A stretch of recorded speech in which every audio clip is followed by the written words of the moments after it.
ইন্নাল্লাহা লা ইস্তাহি আন ইয়াযরিবা মাসালাম মা বা'উযাতান ফামা ফাওকাহা।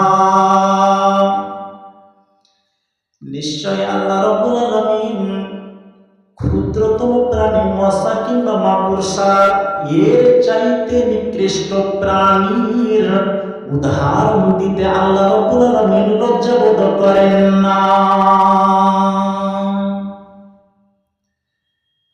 ক্ষুদ্রতম প্রাণী মশা মাকড়সা এর চাইতে নিকৃষ্ট প্রাণী ছোট মানের প্রাণীর উদাহরণ দিতে আল্লাহ রাব্বুল আলামিন লজ্জাবোধ করেন না। শুনেন, এবার আল্লাহ রাব্বুল আলামিন আনকাবুতের 41 নম্বর আয়াতে আল্লাহ তাআলা বলেন, মাসালুল লাযিনা ইত্তাখাযু মিন দুনিল্লাহি আউলিয়া কামাসালিল আনকাবুত ইত্তাখাযাত বাইতান ওয়া ইন্না আওহানাল বুয়ুতি লাবাইতুল আনকাবুত লাও কানু ইয়ালামুন।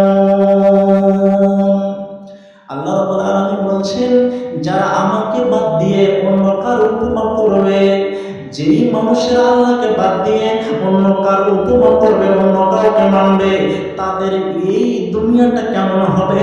একটা মাকড়সার ঘরের মতো। মাকড়সাকে দেখবেন, মাকড়সা ঘর বানায়, জাল বানায়। তো মাকড়সা যখন ঘর বানায়, তা আপনি মনে বলুন তো রে বাবা, যে মাকড়সার ঘরটা নরম না দুর্বল না সবল না শক্ত? আপনি কি বলবেন?